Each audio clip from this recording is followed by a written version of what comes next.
Starting right on time today for Pixel Chatter.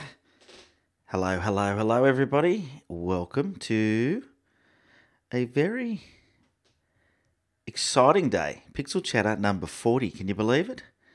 40 episodes. That's pretty cool. Just getting things started here. Here we go. 40 Pixel Chatter episodes. That's our birthday. I think we should have a birthday coffee. Just because I don't have any cake. We'll have a birthday cake later. Alrighty. Well, good morning, Nathan. Good morning. Cold mornings and coffee are always how it goes. I have coffee whether it's cold or not. G'day, Aussie Paul. Can't wait for your On Three Legs mug. Yeah, thank you, Paul, for your support. Jumping into the VIP group as a coffee mug Patreon. You'll be getting your coffee mug. Everything gets sent out at the beginning of each month, so it'll be the beginning of August that lot will go out. So you'll have to wait a few weeks, but we'll get you your coffee mug for your warm coffee. Who else we got here? Tassie Wilderness Wanderers. Wow, g'day. How you going? I do love the Tassie Wilderness. You've probably noticed that. Maybe that's why you're here on the live show. But I've been to Tassie a few times and love it. And definitely will be back. Already planning my next trip. Ken, g'day. Ken, how are you? Ren, good morning. Sam, g'day Sam. Yep, happy 40th. It's pretty cool. Spanner, g'day Steve. Alrighty, good to see quite a lot of you here already, and it seems like everything is running smoothly already. Let's not talk too early. Well, touch wood, we won't have any issues. So just a reminder, during the show, if you want to see your message, let me see if I can get this right, just here somewhere, popping up from Twitter, all you've got to do is you've got to tweet at On Three Legs, and as they come through, then I am able to put them up. So, for example, they will look something like this. Your message will appear on the screen. So, tweet your message up there and I will put it up there. If you're on Twitter, tweet away and you'll get your message on the live stream. Alrighty. Philip says, great to tune in again. It's cold in Sydney today. Yeah, but it was like summer yesterday. It was 24 degrees in Sydney yesterday. I think 22 degrees the day before. It was beautiful and reminded me of the weather I love so much. So, yes. G'day, Dennis. Colin, good morning. Gary, good morning. Thank you. Okay. Let's hook straight into things. No stickers for the worldwide sticker board up here. So, please, if wherever you are, shoot me a sticker or a magnet, and I'll stick it on the worldwide sticker board. We already have a couple up there, and the details are down below in the description. P.o.Box 472, Stanhope Gardens, Sydney, Australia 2068, but they're all down the bottom, and you can post your stickers in, and I'll stick them up on the board. Make sure you include a returned addressed envelope, or at least just your address in there. Clearly written out, and then what I'll do is I'll shoot you back some goodies, some On Three Leg goodies as a show of my appreciation for you being part of the worldwide sticker board. And anybody can send stuff in for there. You don't have to be a VIP or anything. That's open to all On Three Legs participants. That's the best way to do it. Anybody, if you watch any video at any time and you want to be on the board, simply send them in. So that's what we've got to do there. Exciting show today. We've got a couple of awesome images to critique. Looking forward to that. From Ren Thielen is one of those images, and the other one is from Rob Roy. Rob is a really big participator when it comes to the critiques. If you do want to get your images critiqued, send them in to ben@on3legs.com. Once again, the email address is down in the description. Send me 3 images. Include your EXIF information. Make them at least 3,000 pixels on the widest edge, and I will be able to then review them on the show and critique them and just chat about them. I'll make a few tweaks, typically in Lightroom, and give you a bit of a look at what is possible or what I think you could have done differently. No right or wrong, just could have been. So we will be critiquing a couple of shows. I've got the VIP challenge winner to announce. The boss has done her judging, And we have two very lucky people. One is a winner, one is like an honourable mention. So we'll be doing that as well. That was for the Sunrise Challenge. It was interesting. The one before, the Zoom Lens Challenge, there wasn't many entries. I think people were a bit challenged by the challenge, but that's what it's all about, right? So the Sunrise Challenge closed last Monday night, and this week we're doing nature, and that seems to be something that everyone's popular with. So make sure if you're a VIP, you get your images uploaded before midnight Monday night in your time zone, and we'll judge those ones in a couple of weeks. Now the reason I say that is next week there won't be a Pixel Chatter because in my business I'm moving offices, and I need to be on site that weekend whilst we got removalists moving things and making things happen. So there won't be a Pixel Chatter next week. So 41 will be in 2 weeks' time. But you can keep taking those photos in the VIP challenge. Now, if you want to work out how to become a VIP and what it was that Paul was talking about with his coffee mug, you can just go to patreon.com/on3legs. You'll see it once again down in the description. And I'm really grateful for all of you that support the channel through being a Patreon. And that's how you get into the VIP group. So I know there's a few of you that have tried to join the VIP group, but you do have to become a patron first. By becoming a patron, then you get to come into that private VIP group, which stands for Very Important Photographer. So if you do want to be a part of that group, simply go over to patreon.com/on3legs, and you can show your support in any way you like there. There's several options. As you go up in the options, you get some more rewards as well. So if you want to get yourself your own On3Legs cup, looks different to this one. Where is it? It's over here, hang on. This is the VIP cup that you'll get. It looks something like this, VIP member, and on the other side, it has this on it. Okay, so that's the VIP cup that you'll get. You also get one of these beer coolers that's over here, beer can coolers, and a few other bits and pieces, depending on the level you come in. Stickers, postcards, whatever else I decide to throw in. I've actually got some extra goodies for those at the moment to join in, which I won't say what they are because they might run out, but I've got some extra goodies that I'll be sending out to the next few VIPs that join up. Alrighty. Let's just jump in the chat box quickly, see who else has joined us. Sunny side up. Is that how you like your eggs? I would have to assume so. Gianni, good morning. What else we got here? All right. Good to see a good turn up today. Lovely stuff. All right. Well, cheers for coffee. All right. So let's jump straight into VIP challenge winners. So I'll get this up on the screen. So as I said, every week we have the VIP challenge, and let's jump over to the main screen. Here we go, which looks something like this. So this is the VIP group. As you can see, this is the Sunrise Challenge. What I've noticed as the weeks have gone on with the challenge is less and less people submitting their photos. It's interesting, I take it that for me, taking photos on a regular basis just is what I do. But I know for a lot of you it can be challenging. But let me get rid of that message off of there so we've got a clear view of these photos. Here we go. That's better. Alrighty. So this one's Harvey Bay, Queensland. Stephen Cast. Oh, I'm back. I've lost my control over here. Here we go. Juan Medina. Taken from the beach side along the Great Ocean Road. No audio. Should have audio.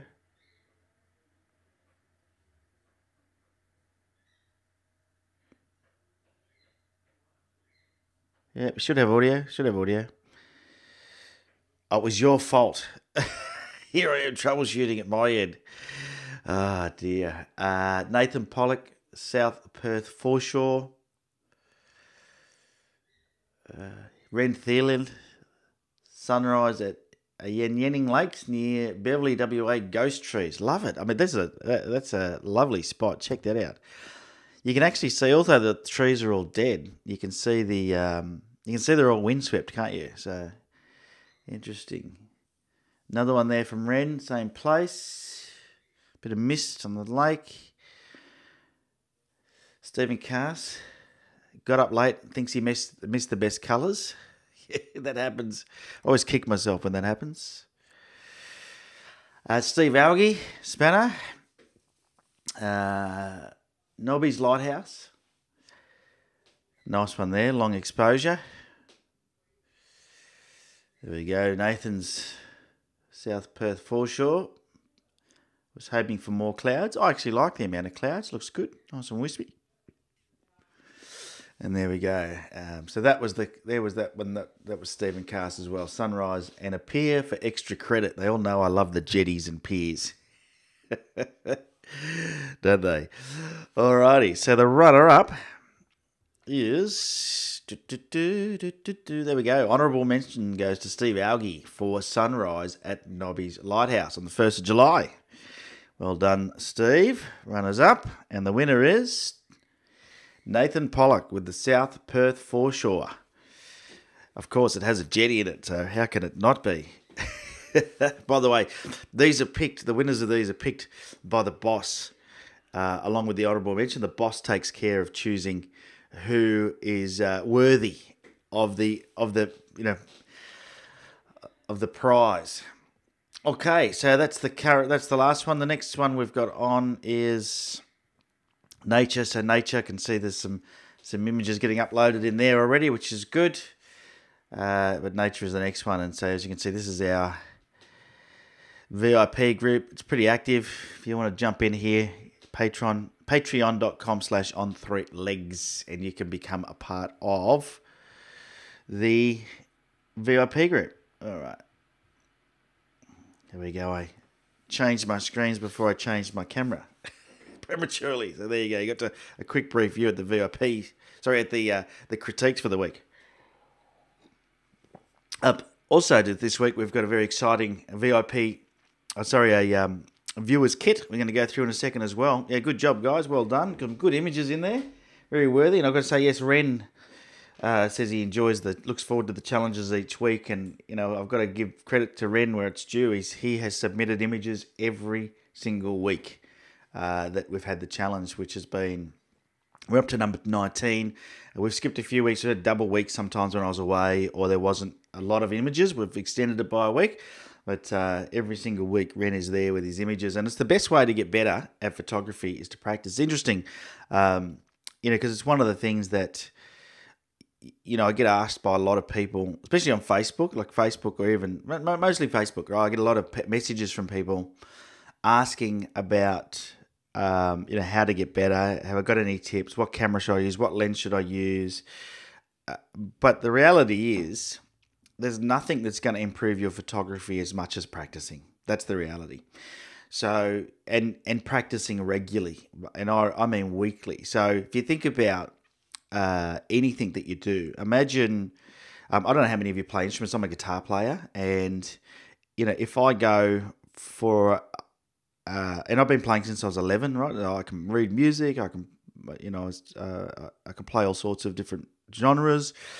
And I played in bands, and so I'm a pretty experienced player. But if I go for a few months without playing, I start to forget stuff, and I have to spend another month getting back up to speed. Now that sounds silly, but that's just the reality. And it's the same with photography. If I go for a few months without taking a photo, my first few shoots are a bit awkward because things aren't second nature. And so I think if you practice a lot, you're going to find that you'll get better at it. It's sort of like, if you go on holidays, like when I go on holiday somewhere like Fiji and you don't drive a car for 2 weeks, you get in, it feels weird, right? You got to, it's probably not a good example because driving is a very subconscious activity for most of us if we've been driving all our lives because of the amount we've done it. But that's because of all the practice we've had, right? Imagine you took photos as often as you drove your car. Be pretty amazing. So if you get out and take photos on a regular basis, and the other thing is, don't try and get a cracker of a shot every time. I was talking to someone the other day on Facebook through Messenger, and they were asking.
Hello, can you hear me?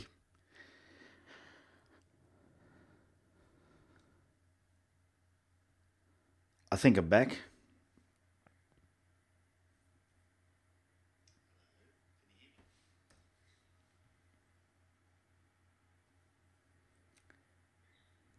Okay, I think I'm definitely back.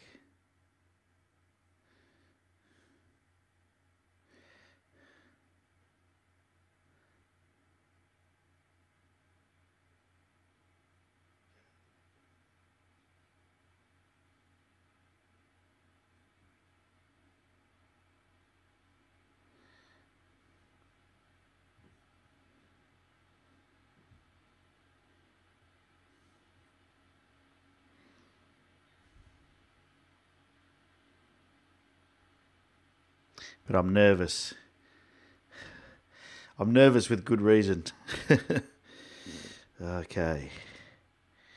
So what I did today, which was quite good, was I put the live stream on my phone. So if things went wrong, I could communicate with you. So there we go. We're working ways around this terrible issues. But it's a head scratching thing, isn't it? I don't even know where I was. I was just rambling on about practicing. Anyway, maybe the practicing thing. Maybe no one wants to practice. I don't know. All right. So let's get into having a look at today's viewer kit. Today's viewer kit is from our friend Nathan Pollock. And Nathan has shared his kit with us. As you can see, some pretty awesome stuff here. I've got to get my notes back up because it disappeared when the computer decided to crash.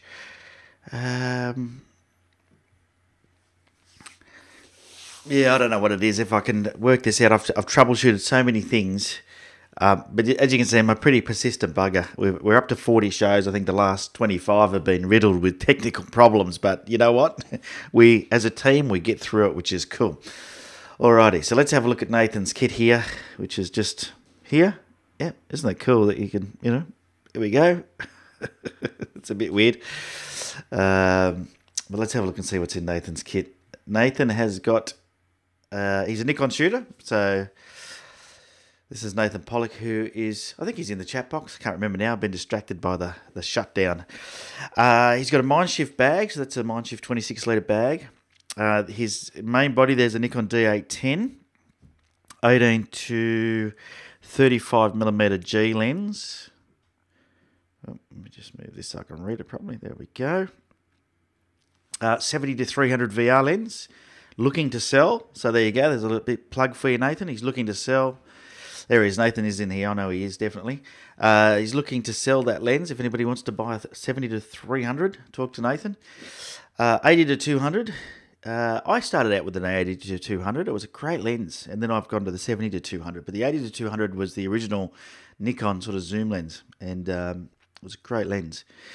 Is it the push-pull zoom or the twist zoom? Because I had two different types.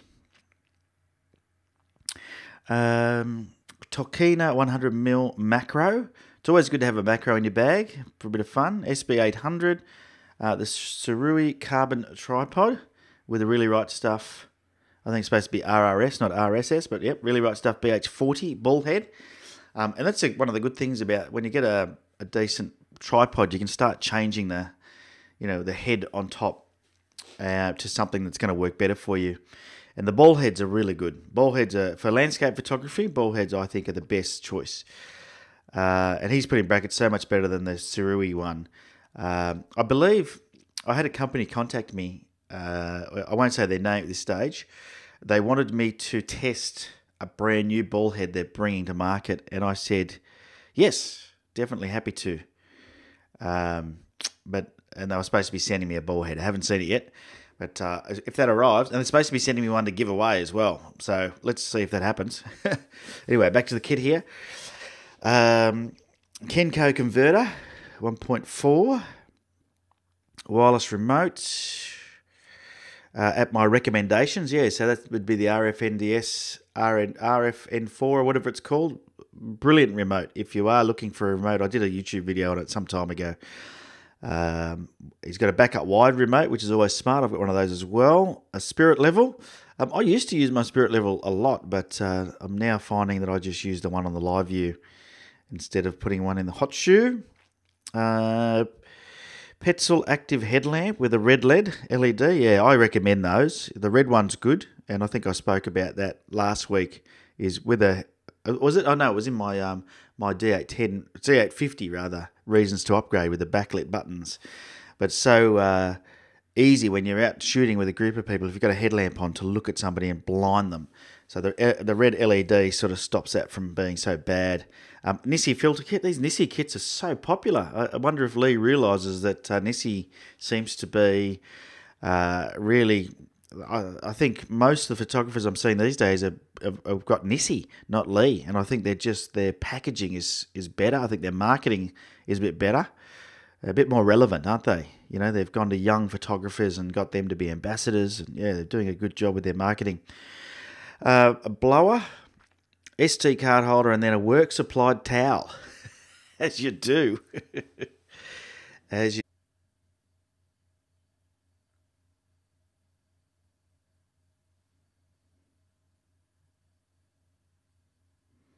Okay, I think we're back again. I think we're back. Now I'm going to try something because...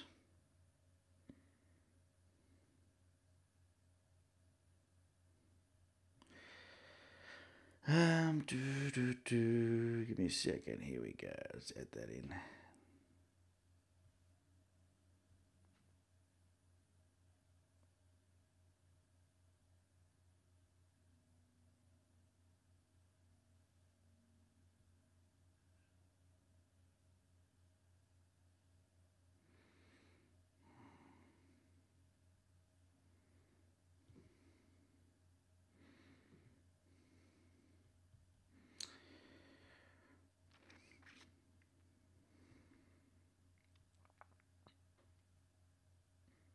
Okay.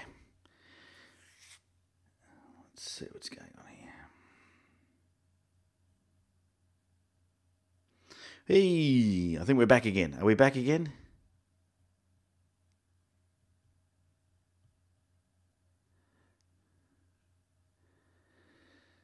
Can you all hear me okay? I think I'm back again. Let me just check on my phone. Wowee. Crazy stuff. Crazy stuff. Yes.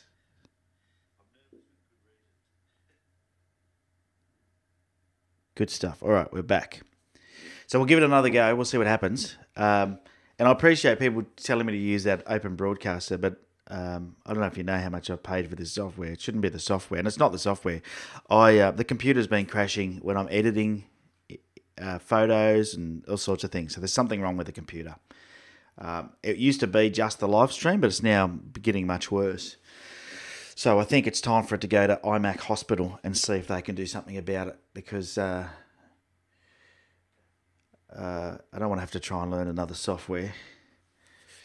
Let's see how we go. Sometimes it does it, and I can hear the CPU really starting to load again, which is what usually is the sign it's going to freeze. But we'll see how we go. All we could do, I've turned the Twitter feed off. I've turned a few things off to try and just lower the load. But it's just incredible. I don't know why it keeps doing it. Anyway, I've tried everything. Okay. Let's jump straight into the image critiques now, because we'll see if we can get some image critiques happening. Let's do this. And if it crashes again, what we'll do is... dodgy RAM. Well, Gwen, what happened was I actually replaced the RAM and got new RAM, and then because we thought that, we tested some other RAM out and it did it. So I've had a computer guy helping me for the last several months. We're running a separate video driver for the second monitor. We've optimized the live streaming software to reduce its load on the CPU. So you can go through and turn down a lot of things. So stop a lot of things rather in the software to mean it doesn't use anything really, except for streaming the actual one frame that has to stream. We've done all sorts of things, just crazy. Clean out the computer fan with clean air from a compressor. Okay, well, I haven't tried that. I don't know how to do that in a Mac. I think it's down the bottom somewhere, isn't it? But that might work. Maybe it's getting too hot. But yeah, I don't know. It's a bit odd. Anyway, let's jump into this. It is time consuming and frustrating, but you know what? I don't mind. So long as you guys are patient with me. It's all part of the live stream, isn't it? It's become part of the show. Let's see if Ben can get the live stream up and running again.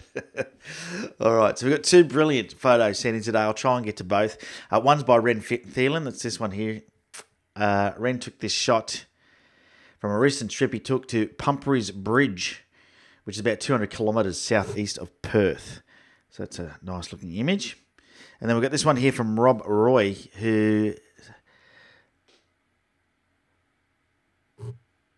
This one here, he's got his own little logo, which is nice, isn't it? Little photo logo. Yeah, the fan's going crazy again in the computer, so hopefully we don't crash. I think it's all working. It's a bit hard for me to know. I need to just keep an eye on things. If it crashes, gang, we'll just we'll come back in a couple of weeks. I'll see if I can get the fan cleaned out in the computer. Yeah, all right. So let's jump into Ren's image here, starting here. Let's look at it technically to start with. ISO 100, 18mm, f7.1, 1/60th of a second. And it's a beautiful misty morning. Nice light as the light comes through. And I don't know, is that your camper van down there, Ren? Probably is. You're out camping somewhere beautiful. I've got to get myself something where I can go away in a van or something. So shot with a Nikon D7200. And his Tamron 18 to 400mm lens at 18mm wide open. So yeah, nice stuff. So technically everything is everything's good. So we're thinking about settings, etc.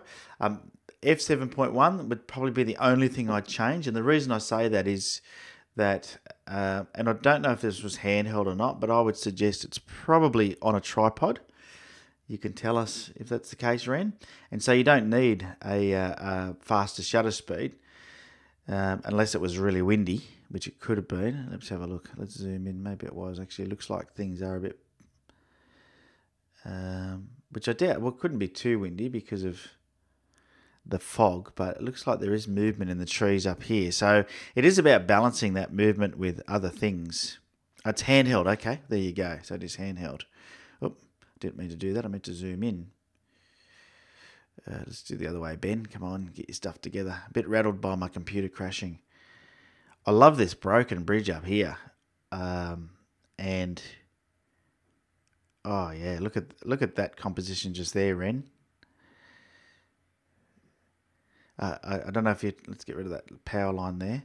I don't know if you did any zoom in, but check that out. That's a beautiful composition. Sometimes zooming in, because at that, the first thing I noticed here, by the way, that I thought was that, I mean, I love all the mist and the fog, the reflections, everything's beautiful, but I don't like these power lines down the bottom, which are these ones up the top, reflect the reflection of those. I think these aren't that obvious, and so it's a bit hard to see. But if you zoom right in, if you were to get a composition like that,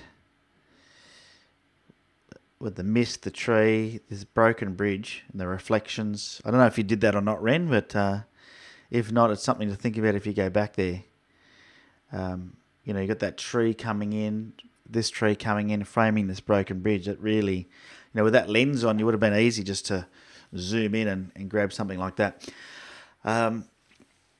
But maybe you wanted to get the campsite in there, which is cool. I understand. So it just depends what you wanted. I would have probably crop this. So let's jump into the develop module and just see. I would have been tempted to crop this into more of a pano if I wanted to keep the camper trailer in there. Something like that would have been my temptation. Just to get rid of those. Oh, but then you get rid of the... let's go to fit, so we don't get rid of the camper. There he is. So what am I doing? Anthony says, look out, Ren, the pano crop is coming. Yeah, always does. So I would have done something maybe like that. So not totally pano, but got rid of those wires down the bottom, only because I didn't feel like that bottom section was adding anything. If I bring it back in, just so you get a feel like that, there's nothing down here in this lower thirds that's really adding too much. So don't be afraid to sort of get a little bit ruthless with the crop. Even the top could probably come down a tad. And there we go, Anthony, just to make you happy. It just does add such a different dimension when you do that. And yeah, the curved tree with its reflection is awesome, isn't it, Gwen? And that's why I wouldn't want to crop it any higher up for that reason. The other thing, if you did zoom in a little bit, and I know you probably wanted your camper van in there, just to get that tree right on the intersections here, something like that as a crop, have a look at that. So, once again, and this seems to be a regular theme in these critiques, is thinking about your composition more than anything else. Because, and that's what I said was going on about when we crashed, about the, when it crashed and I was talking about practice.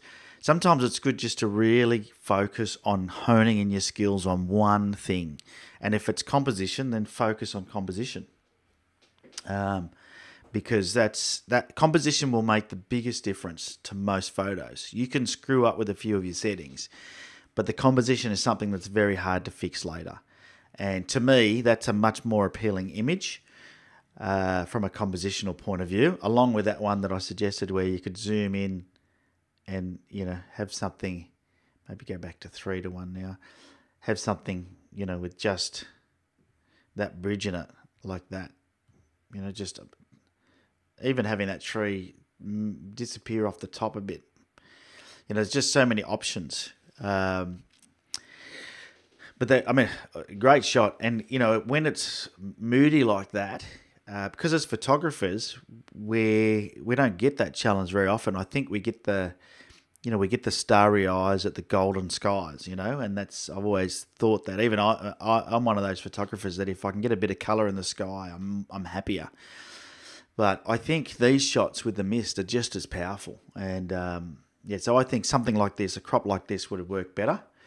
And then, and I know that you, Ren, when he sent these to me, said they're unedited. So, we can have a look at what we could do then to edit the photo overall. I would drop those highlights down. Let's just have a look and see if we can get a little bit more contrast out of those reflections, which we've done. Just a bit of whites there. Just drop the blacks a little bit.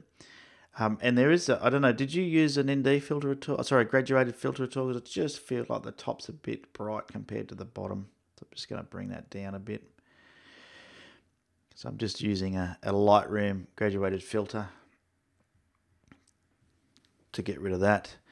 I just feel like maybe the white balance needs to be fixed just slightly. Ever so slightly. That's just on my calibrated screen. Let's do that. A bit more contrast there, something like that. You've got to be careful with misty photos. If you start putting too much clarity in, you'll lose your fog. Same with this dehaze. So you just got to be really careful about how you go about doing it, because you don't want to lose your fog, your looks. No filters, okay. Couple of spots up here, Ren. So just be careful. Your sensors got a couple of spots. I'll be on all your photos, so make sure you're just getting rid of those. Oh, look, isn't that nice of Lightroom? To remove that one, it's chosen the other spot. Good on your Lightroom. Sometimes it works, sometimes it doesn't. So let's just have a look at the before and after. Let's just go into this view here. Okay, so you can see just some mild changes. Yeah, that's a really nice photo. Really nice photo. I mean, these lines are a bit of a bug. It'd be nice if there wasn't power lines, but you can't control that at that height. The only thing you could have done is got down lower, and if you got down lower, the perspective would have changed. This power, and just remember this, once again, it comes down to composition. As you crouch down, this power line would move up. So just, a little tip for you. Something to think about. But I think it's a great location, great image. And I'm just, look, if I know I keep going on about this one, but how nice would that have been? Something like that. And with a bit of patience, you could actually Photoshop those lines out. So if you go back there, Red, I mean, that broken bit, I love it. Whenever I see something broken, like a bridge, I'm there. I'm like, how do I photograph that thing? Yeah, what a top shot. What a top location. Well done, buddy. And to, you know, the mist and stuff is a bit hard. I don't know. I'm still not 100% happy with the colours here for some reason. Maybe the vibrance just needs to come up a little bit. But I wouldn't do too much more to it, you know. I really think it's got that nice look of, you know, it's just got a nice look to it. So you're going to try and remove the power lines, Ren? Yeah, I would. And see how you go. I'm not going to try and do it this morning because if I open Photoshop, my computer will just have a hissy fit. Yeah, but what a beautiful spot. You know, and these, like when you get these still conditions and you get there's a few ripples on this water, if you have a look. You know, you can see where it's distorting the reflection slightly, but not many. So pretty good conditions for getting the reflections as well. Really nice. All right. So good shot, buddy. What did everyone think of that photo and my quick edit? But really nice shot. So talking about bunnies in the shot, yeah. Anthony is a Pano fan, yeah, that's good. Misty mornings are my fave, says Gwen. Yes, they are. How often do people use in-camera sensor clean? So I set mine up so it does it every time I turn the camera off. And then, you know, I usually just put up with the dust bunnies, to be honest with you, because when you got dust bunnies in any of these spots here, it's not very noticeable. It's only when they're in the sky or, you know, so when, sorry, you can't see what I'm looking at, but when they're in busy areas, you can't really see them. It's only when they're in the sky or on the sand or something that's fairly consistent in colour that you notice them. So I typically just clone them out. That's what I do, but until they get really bad, if I've got some that are really dark or really bad, then I get in there with my cleaning kit, but I try not to because it's a bit of a stressful job. I don't think anyone likes cleaning their sensor. It's not hard to do. But I tend to try not to have to bother. The other thing you can do, of course, is take it to a service centre and they'll do it for you. Because the inbuilt sensor cleanings, where it vibrates the sensor, doesn't typically work so well, unfortunately. So there you go. All right. Alrighty. Yeah, good shot, buddy. Good shot. Okay, let's jump into the next one. Which is Rob's image. I don't know if Rob's in here this morning. Let's jump across back to my main screen so you can see that. Let's just take a look at it.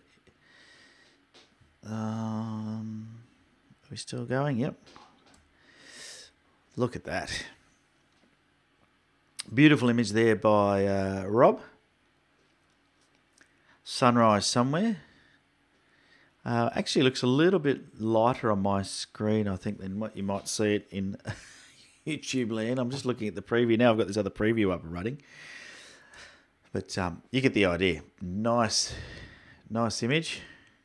Nice sunrise up here. Maybe lost a bit of detail just there, I can see, just quickly looking at it. But we'll jump into the technical details and have a look. So ISO 80. So this is shot with a Nikon D810, I think he shoots with. Let me go back to the library. Here we go. So he's got D850, or D500. There we go. Okay. So ISO 80, 13mm, f13, 1/6 of a second. So all that's fine. Let's see right here. This image from early morning at Cape Horn in Washougal, Washington. And cloud cover was just enough to cause the fire in the sky. This was taken with the D500 on a tripod. Excellent. Okay. So my first thing, so technically everything's cool.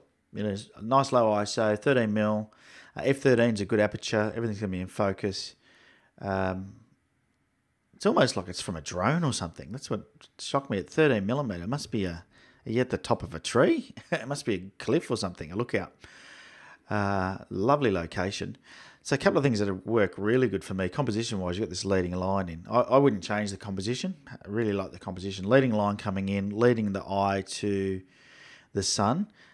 If I was going to change the composition at all, it would be probably just to crop in the left a little bit, just to put that sun more of an intersection. But yeah, it looks great. Looks great, and it looks like a drone shot or something. It doesn't look like it's on a tripod. So whatever this location is pretty cool. Let's jump into the develop module, and I'll just show you what I mean with the crop. So my thinking was something like that. Okay, and we're not going to do it because I like the original crop as well, so I can understand why he's done it. But I would, that would have been the other option that I would have gone for. But you got these really nice leading lines coming in, leading up to there, and it's a valley. There's lots of, I love it. Always love these layers. So see how it's got these layers with these mountains. Always look good. If you ever see that, that it photographs really nicely. You've probably already seen this, guys, and this is something that is bugging me. You can see that this little house down here has an outside light on. It's got to go. It's really, really distracting. If it would be blown out pixels, you'll see if I hover over the right hand side of the histogram, see that red dot coming on? Okay, so it's blown out pixels anyway. It just doesn't look good. So what we're going to do is we're going to use our little spot removal tool. I'm just making it the right size to get rid of all of these. And it's going to be a little bit tricky. I'd probably do it in Photoshop normally, but I'm just going to use the edge of the building to remove it. Okay, so at least that way we don't end up with anything too crazy. And you can see that that bit was a bit brighter that I used. So I'm just going to put a little radial filter over it just to drop the exposure slightly. So this is where these radial filters come in handy. And what we'll do is we'll just get rid of everything else, and we're just going to drop the exposure just ever so slightly so it doesn't look like a direct clone of that other area. And that's another trick. If you copy another area really close by, you can sort of see the pixels are the same. But by just dropping that exposure down, you get rid of that problem. So that's gone now.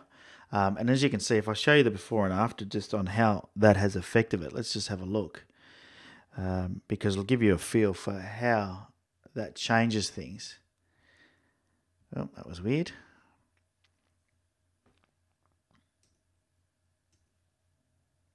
So it's before, that's after. So just light on, light off. Don't know how well you can see that happening, if you can see it happening at all. Anyway, for me, definitely wouldn't have that there. Is everything still working? I don't know. Hope it is. give me a cheerio in the chat box if things are still working, because I'll just show you close up before and after. Look at that big white dot going light on, light off, light on, light off. Alrighty. So that definitely would have been something I would have done without failure straight away. There's no way that would have stayed in there for me at all. There's another something over here too. See this one here? And I'm not sure what that is. It's a green pixelated something. Be really easy to remove. Same thing. Let's just hit it with the spot removal tool like so. And then it's gone. It's away. That distraction is gone completely. So always, if you see things like that, it's super simple to get rid of them. There's something else going on down here I could see. They're just distracting. And especially if you print these, let me tell you, they will be very distracting. There's another one over here. In fact, these are, I think, hot pixels in your camera, Rob. So, which is unusual at that shorter shutter speed. So there's some weird things going on inside your camera with some pixels. Not sure why. But yeah, just get rid of all those distracting things. Anything that's distracting. So there we go. I feel that's a bit better. Let's look at before, after. Isn't that weird? There's something else going on here that's changed something about the picture, giving it more clarity before I even made any adjustments. Isn't that weird? Anyway, I must have changed something else in my settings somewhere when I... Don't know what I've done. I've obviously clicked something without knowing it. That's okay. So straight away, that gets rid of those little distracting things. The other thing that I think this could do with is I think the foreground's a bit dark. Easy thing to fix, right? And when you bring your photos in, typically try and balance them up. And the way you do that is just drop your highlights a little bit and bring your shadows up a little bit. Then you usually got to add just a little bit of contrast because it'll zap your photo a bit. Do your whites and blacks to get, to finalize it. And I think you'll find you do something like that and you'll get something that's a little bit more pleasing to the eye. So if we just jump back into this mode and you'll just see the difference. So this was before and after. So you can see I haven't gone overboard. I've just lightened things up a little bit down the foreground, but you see the top has also darkened a bit where I've reduced the highlights, and it just gives the overall image a bit more balance. Because remember, when you're standing there, your eyes are very good with dynamic range. Okay, your eyes are much better than your camera is when it comes to dynamic range. So, don't be afraid to. I don't know what that little dot is down the bottom. There's one down here too, I just noticed. Let's get into that one. What is that?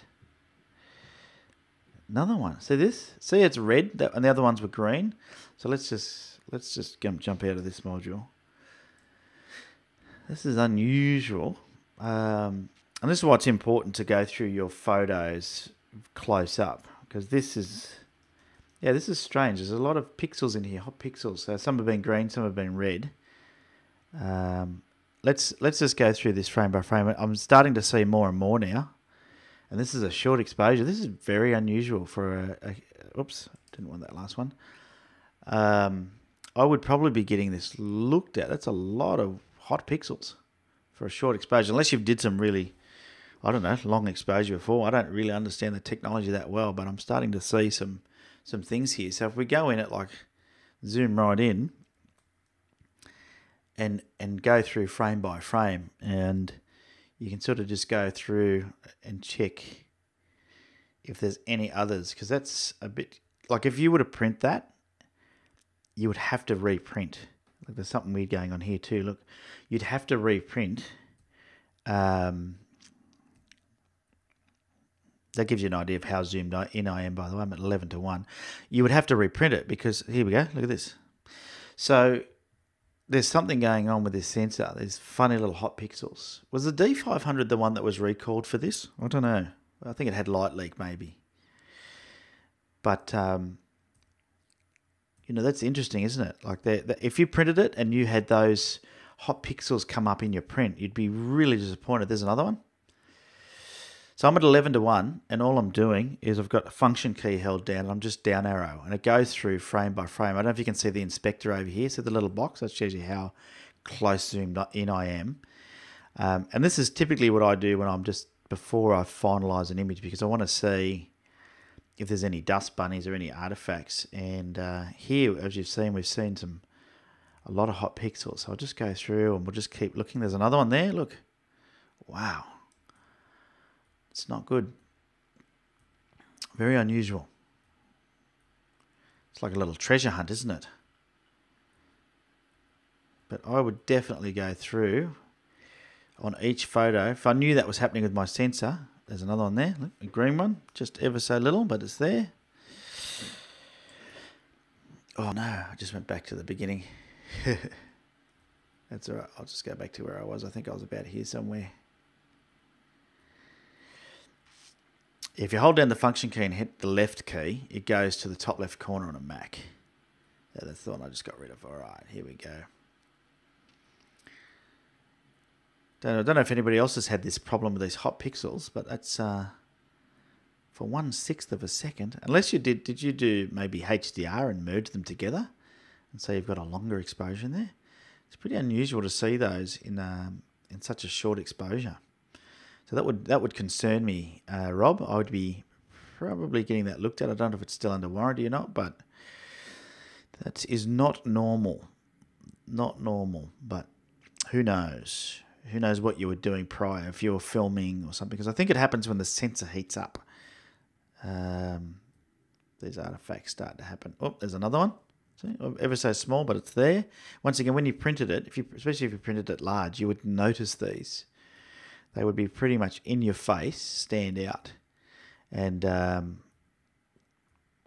wouldn't be happy days. Wouldn't be happy days. There's something else. They look like little lights, I think, on the other side of the river. We'll just get rid of them anyway, just in case they're hot pixels. Doesn't take much to get rid of them. Oh, what's that? Oh, that's my spot removal.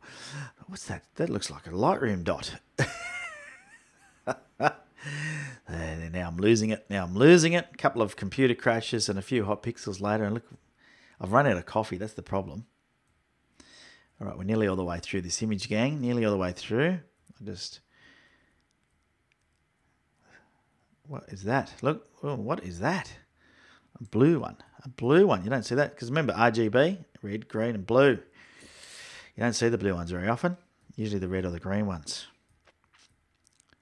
All right, I think we got them all. I did see a spot there. No, that's just part of the water rippling. All right, so I'm pretty sure we're done. That gets rid of all of those. Plot twist, Rob put them in to see if I'd noticed. Yeah, maybe he did. Look at the difference. You know, I can actually see those dots now that have been removed because there was a lot of them, wasn't there? Wow. But otherwise, I wouldn't touch anything else. I think that looks pretty good. I don't know what you think, gang. That's looking pretty good. Yeah, Paul says, what are hot pixels? I think we'd have to Google it to understand it 100%.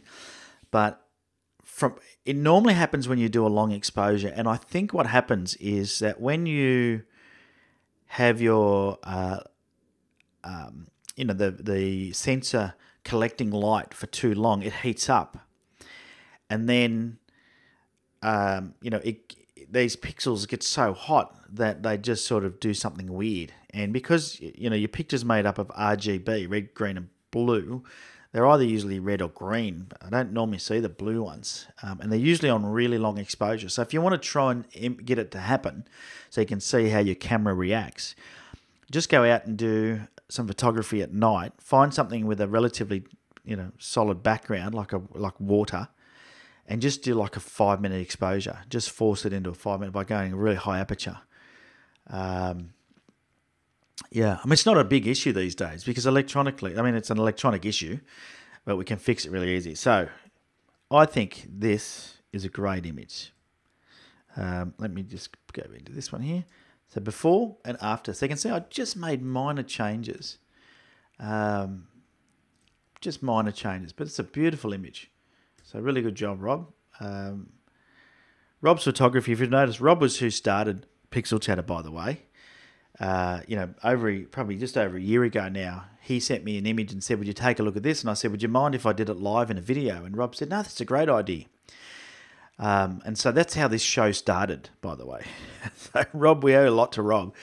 But I've watched Rob's photography in the last 12 months improve out of sight. And it's just because he's out there taking a lot of photos. He's practicing. And this is something that I would proudly print, hang on the wall. It's a great shot. And his editing's got better. His compositions have got better. Everything has got better for Rob. So, hats off to Rob for putting the effort in and just getting better at his landscape photography. Awesome job, buddy. Awesome job. Alrighty, and I don't think he's with us this morning, but he does quite often watch the replay because I see comments come in after the replay. So thanks for sending that in, Rob. And we have you to thank for Pixel Chatter. So for those of you that don't like Pixel Chatter, blame Rob. For those of you that love Pixel Chatter, give Rob a pat on the back. Alrighty, well, that's it. Time's up. And thankfully, we didn't have any more crashes, which was good. I don't know why it does it, because it doesn't seem to be when I'm doing anything in particular. It just decides to do it out of the blue. So anyway, I think what I'll do is I'll get onto my Apple Geniuses and just put the Mac in for a service and just see if maybe they can clean it out. I don't know. Something weird's going on. All right, let's go through the chat box and just see what I've missed. Back to where? Here we go. Yeah, nice colours, leading lines. Absolutely. A lot of elevation there. There definitely was. Probably shot with a 12 to 24mm lens for a D500 crop sensor. Well, no, it was shot with, let me tell you, It was shot with, didn't I tell you that? I normally tell you that, don't I? The Takina 11-16, which is a great lens. The Takina, I don't know how, Takina, who knows how they pronounce it, which is a great lens. Geez, I have good eyesight, says Sunnyside. I just am trained to look for these things.